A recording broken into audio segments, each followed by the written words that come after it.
On the 7th of October 2023, Hamas perpetrated the worst massacre in Israel's history.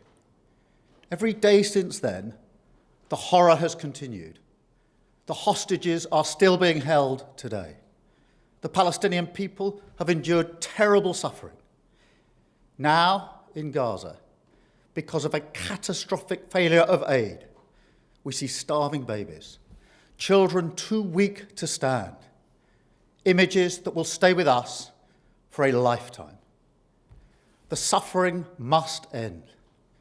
Yesterday, I discussed this with President Trump, and we're mounting a major effort to get humanitarian supplies back in by air, and UK aid has been airdropped into Gaza today, and crucially, by land. We need to see at least 500 trucks entering Gaza every day.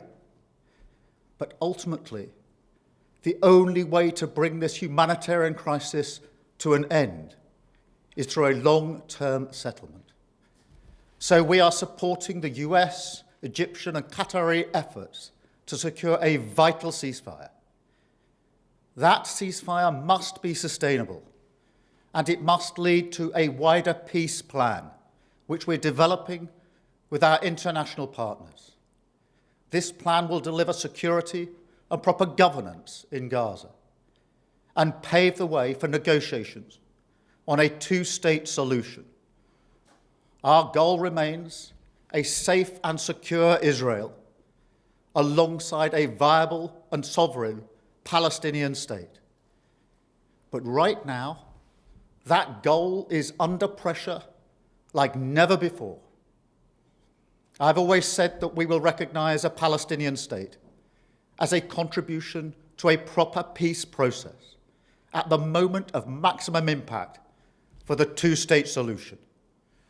With that solution now under threat, this is the moment to act.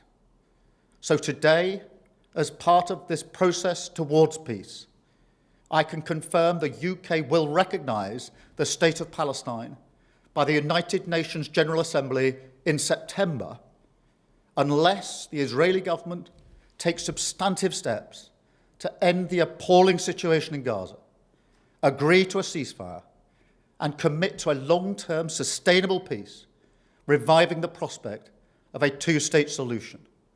And this includes allowing the UN to restart the supply of aid and making clear that there will be no annexations in the West Bank.